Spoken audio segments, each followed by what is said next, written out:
Hello everyone, I am Santosh. ಇವತ್ತು ನಾವು artificial intelligence ಇದು NEP ಪ್ರಕಾರ ಆಲ್ಮೋಸ್ಟ್ ಎಲ್ಲ ಕೋರ್ಸ್ಗಳಲ್ಲಿ ಅಂದರೆ BA BSc BCom BBA BCA ಅಲ್ಲಿ ಕಂಪಲ್ಸರಿ ಪೇಪರ್ ಆಗಿರುತ್ತೆ. ಇದರಲ್ಲಿರೋ ಹಳೆ ಕ್ವಶನ್ ಪೇಪರನ್ನು ಸಾಲ್ವ್ ಮಾಡೋಕ್ಕೆ ಟ್ರೈ ಮಾಡ್ತೀನಿ. Okay, shall we start? Okay, artificial intelligence last year question ಪೇಪರನ್ನು ಕವರ್ ಮಾಡ್ತಾ ಇದ್ದೀನಿ. ಇದು ಅಬ್ಜೆಕ್ಟಿವ್ ಟೈಪ್ ಪೇಪರ್ ಇರೋದ್ರಿಂದ ಕ್ವಶನ್ಸ್ ಮತ್ತು ಆಪ್ಷನ್ಸ್ ನೋಡ್ತಾ ಹೋಗೋಣ, ಅದರಲ್ಲಿರೋ ಆನ್ಸರನ್ನು ಹೇಳ್ತೀನಿ. Okay, a traffic monitoring solution to identify the location of different classes of vehicle is an example of. ಅಂದರೆ ಟ್ರಾಫಿಕ್ ಮಾನಿಟರಿಂಗಲ್ಲಿ ಬೇರೆ ಬೇರೆ ಆಬ್ಜೆಕ್ಟ್ಸ್ ಅಂದರೆ ಕಾರ್, ಬೈಕ್ ಇವನ್ನೆಲ್ಲ ಐಡೆಂಟಿಫೈ ಮಾಡೋಕ್ಕೆ ಏನು ಯೂಸ್ ಮಾಡ್ತಾರೆ ಅದು, ಅಥವಾ ಯಾವುದೇ ಒಂದು ಎಕ್ಸಾಂಪಲ್ ಅಂತ ಕೇಳಿದರೆ ಇದಕ್ಕೇನಂತೀವಿ ನಾವು ಆಬ್ಜೆಕ್ಟ್ ಡಿಟೆಕ್ಷನ್ ಅಂತ ಕರಿತೀವಿ. ಅಂದರೆ ಕಾರನ್ನು ಡಿಟೆಕ್ಟ್ ಮಾಡೋದು ಅಥವಾ ಬಸ್ಸನ್ನು ಡಿಟೆಕ್ಟ್ ಮಾಡೋದು, ಇದಕ್ಕೆ ಆಬ್ಜೆಕ್ಟ್ ಡಿಟೆಕ್ಷನ್ ಅಂತ ಕರೀತಾರೆ. And the answer is object detection. Image classification involves training a machine learning model to classify images based on their contents. For example, traffic monitoring. In a college office, daily attendance through biometric machine is an example of which of the following? ಅಂದರೆ daily attendance ಕಾಲೇಜಲ್ಲಿ ಏನಾಗುತ್ತೆ, ಅದು ಅಲ್ಲಿ biometric ಮಷೀನನ್ನು use ಮಾಡ್ತಿರ್ತಾರೆ. ಅಲ್ಲಿ ಯಾವ ಟೆಕ್ನಿಕನ್ನು ಬಳಸ್ತಾರೆ ಅಂತ ಕೇಳಿದ್ದಾರೆ. Options are face detection, image classification, natural language processing and all of the above. The answer is ಅಲ್ಲಿ ಬಯೋಮೆಟ್ರಿಕ್ ಅಟೆಂಡೆನ್ಸ್ ಅಂದರೆ ಅಲ್ಲಿ ಫೇಸ್ ಡಿಟೆಕ್ಷನ್ ಅಂತ ಯೂಸ್ ಮಾಡ್ತಾರೆ. Face detection is a specialised form of object detection that locates human faces in an image. Which of the following technique extracts information from scanned documents such as letters, invoices or forms? ಅಂದರೆ scanned ಡಾಕ್ಯುಮೆಂಟಲ್ಲಿರೋ ಡೇಟಾನ extract ಮಾಡುವಂಥ technique ಯಾವುದು ಅಂತ ಕೇಳಿದ್ದಾರೆ. Options are OCR, OMR, OTR, none of the above. OCR ಅಂದರೆ optical character recognition, OMR ಅಂದರೆ OMR sheet ನೀವು ನೋಡಿರ್ತೀರಿ, optical mark recognition. Okay, optical mark recognition ಅಂತೂ ಅಲ್ಲ, ಬಟ್ ಕ್ಯಾರೆಕ್ಟರ್ಸನ್ನು ರಿಕಗ್ನೈಸ್ ಮಾಡೋಕ್ಕೆ ಯೂಸ್ ಮಾಡೋ technique OCR. OCR means optical character recognition is a technique used to detect and read text in the images. If a system is trained by labeling the objects, then it is called. ನಲ್ಲಿ supervised ಮತ್ತು unsupervised machine learning ಅಂತ ಬರುತ್ತೆ. Supervised ಲರ್ನಿಂಗ್ನಲ್ಲಿ ಆಬ್ಜೆಕ್ಟ್ಗಳನ್ನು label ಮಾಡ್ತಾ ಹೋಗಿ ಅದನ್ನ identify ಮಾಡ್ತಾರೆ. ಅನ್ಸೂಪರ್ವೈಸ್ಡಲ್ಲಿ labelling ಮಾಡೋದಿಲ್ಲ. Okay, ಅಂದರೆ ಇದಕ್ಕೆ answer is supervised machine learning. The supervised machine learning approach requires you to start with a data set with known label values. When might you see NaN return for a score in language detection? NaN means not a number. ಅಂದರೆ language detection ಟೈಮಲ್ಲಿ NaN ಅಂತ ಯಾವಾಗ ನಮಗೆ error ಸಿಗುತ್ತೆ ಅಂತ ಕೇಳಿದರೆ. And the answer is when the language is complex. ಅಂದರೆ determine ಮಾಡ್ತಿರುವಂಥ ಲ್ಯಾಂಗ್ವೇಜು ಅದಕ್ಕೆ ಅರ್ಥ ಆಗಲಿಲ್ಲ ಅಂದರೆ ಅವಾಗ NaN ಅಂತ ಆನ್ಸರ್ ರಿಟರ್ನ್ ಆಗುತ್ತೆ. ವೆನ್ ದ ಲ್ಯಾಂಗ್ವೇಜ್ ಈಸ್ ಆಂಬ್ಯೂಗಸ್ ಅಥವಾ ಕಾಂಪ್ಲೆಕ್ಸ್ ಅಂತ ನಾವು ಹೇಳ್ತೀವಿ. The service will return NaN when it cannot determine the language in the provided text. For example, ಈ ಲ್ಯಾಂಗ್ವೇಜ್ ಯಾವುದು, ಕನ್ನಡನ ಅಥವಾ ಇಂಗ್ಲೀಷ್, ಇದನ್ನು AI ಸಿಸ್ಟಮ್ ರಿಕಗ್ನೈಸ್ ಮಾಡೋಕ್ಕೆ ಟ್ರೈ ಮಾಡಿದ್ರೆ ಅದಕ್ಕೆ ಗೊತ್ತಾಗಲಿಲ್ಲ ಅಂದರೆ ಅದು ಏನು ರಿಟರ್ನ್ ಮಾಡುತ್ತೆ? NaN ಅಂತ ರಿಟರ್ನ್ ಮಾಡುತ್ತೆ. What is the purpose of specifying granularity in your JSON object? JSON object ಅಂದರೆ ಜಾವಾಸ್ಕ್ರಿಪ್ಟ್ ಆಬ್ಜೆಕ್ಟ್ ನೊಟೇಷನ್. ಓಕೆ, ಇಲ್ಲಿ ಗ್ರ್ಯಾನ್ಯುಲಾರಿಟಿಯನ್ನು ಯಾಕೆ ಸ್ಪೆಸಿಫೈ ಮಾಡಿದ್ದಾರೆ ಅಂತ ಕೇಳ್ತಾರೆ. And the answer is it is use to indicate the recording pattern of the data. Granularity ಅಂದರೆ detail of the data. ಇಲ್ಲಿ recording ಪ್ಯಾಟರ್ನನ್ನು ಮೆನ್ಷನ್ ಮಾಡಬೇಕಾಗುತ್ತೆ. Granularity would be specified as hours ಅಥವಾ ಡೇ ವೈಸ್ ಅಥವಾ week wise, ಈ ಥರ detail ಆಗಿ mention ಮಾಡಬೇಕಾಗುತ್ತೆ. ಅದಕ್ಕೆ ಗ್ರ್ಯಾನ್ಯುಲಾರಿಟಿ ಅಂತ ಕರೀತಾರೆ. How does the anomaly detector service evaluate real time data for anomalies? ಅಂದರೆ ಈ ಅನಾಮಲಿ ಡಿಟೆಕ್ಟರ್ ಹೆಂಗೆ ಡಿಟೆಕ್ಟ್ ಮಾಡುತ್ತೆ ರಿಯಲ್ ಟೈಮ್ ಡೇಟಾ ಅಂತ ಕೇಳಿದ್ದಾರೆ, ಅಥವಾ ಹೆಂಗೆ ಇವ್ಯಾಲ್ಯೂಯೇಟ್ ಮಾಡುತ್ತೆ ಅಂತ ಕೇಳಿದ್ದಾರೆ. And the answer is it is based on the previous values. ಹಳೆ ವ್ಯಾಲ್ಯೂಸ್ ಅನ್ನ ಕನ್ಸಿಡರ್ ಮಾಡಿ ಕರೆಂಟ್ ವ್ಯಾಲ್ಯೂಸ್ ಮೇಲೆ ಇವ್ಯಾಲ್ಯೂಯೇಟ್ ಮಾಡ್ತಾ ಹೋಗುತ್ತೆ. It evaluates previously seen data points to determine if your latest one is an anomaly. Which of the following metric is not used for binary classification? Binary classification ಅಲ್ಲಿ following metric ಯಾವ್ದು use ಮಾಡಲ್ಲ ಅಂತ ಕೇಳಿದ್ದಾರೆ. Binary classification ಅಲ್ಲಿ accuracy, precision, recall ಇವನ್ನೆಲ್ಲ use ಮಾಡ್ತಾರೆ, but root mean square ಎರರ್ನ use ಮಾಡೋದಿಲ್ಲ. Root of mean square error is used as metric for regression. The principle that describes raising awareness of the limitations of responsible AI based solutions is called as transparency. Transparency is the most important awareness, raising awareness of the limitations of responsible AI based solutions. Transparency provides clarity regarding the purpose of AI solutions, the way they work, as well as their limitations. Other principles of responsible AI are meant to apply to any solution regardless of their limitations. The principle of providing the benefits of responsible AI systems to all parts of society regardless of their gender or ethnic is called as inclusiveness. ಅಂದರೆ ಎಲ್ಲರನ್ನೂ include ಮಾಡಿ A I system work ಆಗ್ತಾ ಇರುತ್ತೆ. ಅಂದರೆ ಅಲ್ಲಿ ಯಾರಿಗೂ partiality ಇರಲ್ಲ, ಏನೂ ಇಲ್ಲ, ಎಲ್ಲ ಪ್ರತಿಯೊಬ್ಬರಿಗೂ ಎ ಐ ಸಿಸ್ಟಮ್ ಅಪ್ಲೈ ಮಾಡ್ಬೋದು ಅಂತ ಕೊಟ್ಟಿದ್ದಾರೆ. Responsible A I systems should empower every one and engage people. A I should bring benefits to all parts of society regardless of physical ability, gender or other things. Which technique serves as the basis for modern image classification solutions? ಕೆಳಗಿನವುಗಳಲ್ಲಿ ಯಾವ technique ಅನ್ನ modern image ಕ್ಲಾಸಿಫಿಕೇಶನ್ಗೆ use ಮಾಡ್ತಾರೆ ಅಂತ ಕೇಳಿದರೆ, ಯಾವ್ದು base ಅಂದರೆ deep learning. Deep learning ಮಾಡೋದ್ರಿಂದ image classification perfect ಆಗಿ ಆಗ್ತಾ ಹೋಗುತ್ತೆ. Modern image classification solutions are based on deep learning techniques that make use of convolutional neural networks to identify pattern in the pixel that comprise an image and map it to a particular class. You can extract information printed on food product labels by using food products ಅಲ್ಲಿ labels ಏನಿರ್ತಲ್ಲ ಅದರಿಂದ ಹೇಗೆ extract ಮಾಡ್ಬೋದು information ಅಂತ ಕೇಳಿದ್ದಾರೆ. ಅಲ್ಲಿ OCR ಅನ್ನ use ಮಾಡ್ತಾರೆ. Already ನಿಮ್ಗೆ ಗೊತ್ತಿದೆ, OCR ಅಂದ್ರೆ optical character recognition. OCR supports printed text extraction.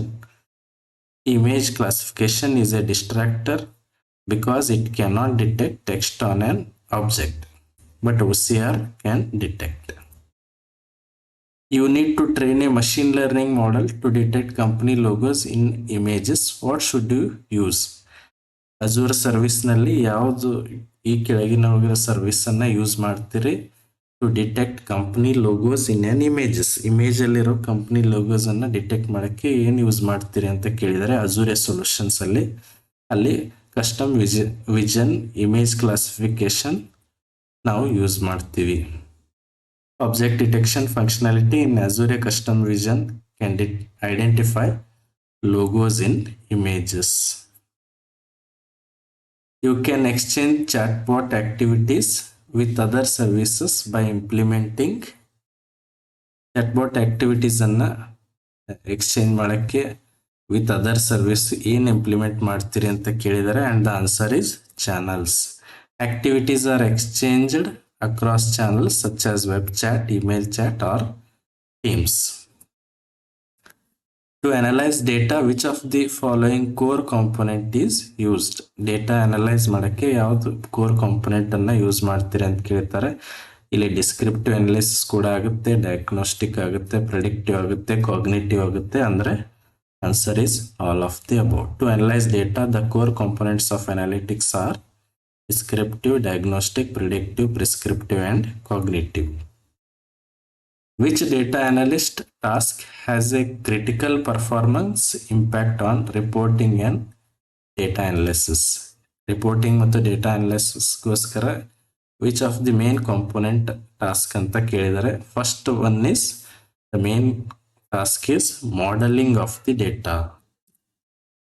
An optimized and tuned data model performs better and provides a better data analysis experience. By analyzing past decisions and events, organizations can estimate the likelihood of different outcomes. ಹಳೆ decisions ಇಂದ outcomes ಅನ್ನ estimate ಮಾಡ್ತಾರೆ. ಅದು ಯಾವ್ದು type of analysis ಅಂತ ಕೇಳಿದ್ದಾರೆ. that is called prescriptive analysis. Prescriptive analytics help answer questions about which actions should be taken to achieve a goal or target.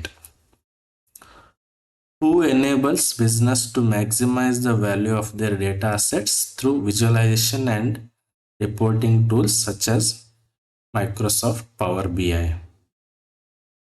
Who is the role? Which is the role that helps to maximize the business value of their data? Yeah, the answer is data analyst. A data analyst enables businesses to maximize the value of their data assets through visualization and reporting tools such as Power BI. Data analysts are responsible for profiling, cleaning, and transforming the data. Who is responsible for overall availability, consistent performance, and optimization of the database solutions? Database ಅನ್ನ available ಅಥವಾ data available ಇರೋ ಥರ ಮಾಡೋದು ಮತ್ತು consistency in data ಕೊಡೋದು ಇದನ್ನ ಮಾಡೋದು ಎಲ್ಲ ಯಾರಂದ್ರೆ database administrator. A DBA monitors and manages overall health of the database and the hardware that it resides on. Attribute which is uniquely identified is called as. Okay, ಇಲ್ಲಿ ಯಾವುದನ್ನ unique ಆಗಿ identify ಮಾಡ್ತೀವಿ ಅದಕ್ಕೆ ಏನಂತ ಕರೀತಾರೆ ಅಂತ ಕೇಳಿದ್ದಾರೆ. ಅದು ಪ್ರೈಮರಿ ಕೀ ಅಟ್ರಿಬ್ಯೂಟ್ ಅಂತ ನಾವು ಹೇಳ್ತೀವಿ. For example, register number is your primary key, ಅಂದ್ರೆ ಅದರಿಂದ ನಾವು ಯುನಿಕ್ಲಿ ನಿಮ್ಮನ್ನ ಐಡೆಂಟಿಫೈ ಮಾಡ್ತೀವಿ. Primary keys are columns that identify each uniquely and non-null data row. URL stands for, URL ಅಂದ್ರೆ ಎಕ್ಸ್ಪಾನ್ಷನ್ ಕೇಳಿದರೆ, and the answer is Uniform Resource Locator. URL stands for Uniform Resource Locator. A URL is nothing more than the address of a given unique resource on the web. Import data means, importing the data ಅಂದ್ರೆ ಅಂತ ಏನಂತ ಕೇಳಿದರೆ, getting data from local drive, local company, foreign company, none of the above. Import ಅಂದ್ರೆ data ನಮ್ಮ local system ಇಂದ ಡೇಟಾನ import ಮಾಡೋದು ಅಥವಾ ಪಡ್ಕೊಳ್ಳೋದು, ಅದಕ್ಕೆ ಏನಂತಾರೆ import data. And the answer is getting data from local drive or cloud. Which type of expression do you use to extract data from Microsoft SQL Server? Microsoft SQL Server ಇಂದ ಯಾವ ಡೇಟಾನ extract ಮಾಡೋಕ್ಕೆ ಯಾವ type of expression use ಮಾಡ್ತೀರಾ ಅಂತ ಕೇಳಿದ್ದಾರೆ. And the answer is TSQL. TSQL ಅಂದ್ರೆ transact SQL is the query language that you would use for SQL Server. What is cardinality? Cardinality is the measure of unique values in a table. It is the granularity, how long it takes for the data to load, and it is type of visual element. And the answer is it is the granularity of the data. Granularity means detail of the data. How do you visualize a data? ಡೇಟಾನ visualise ಹೇಗೆ ಮಾಡೋದು ಅಂದ್ರೆ pictorial ಫಾರ್ಮಲ್ಲಿ ಡೇಟಾನ view ಮಾಡೋದು ಹೇಗೆ ಅಂತ ಕೇಳಿದರೆ, by bar chart, line chart, pi chart ಅಥವಾ ಇವೆಲ್ಲ ಚಾರ್ಟನ್ನು ಯೂಸ್ ಮಾಡಿ ನಾವು ಡೇಟಾನ ವಿಜುವಲೈಸ್ ಮಾಡ್ಬೋದು. And the answer is all of the above. Visualization can be done with the help of different type of charts like bar chart, line chart, and pie chart. Dash is used to visualize commonly used or important filters on the report canvas for easier access. Scatter chart, maps, slicers, bar chart.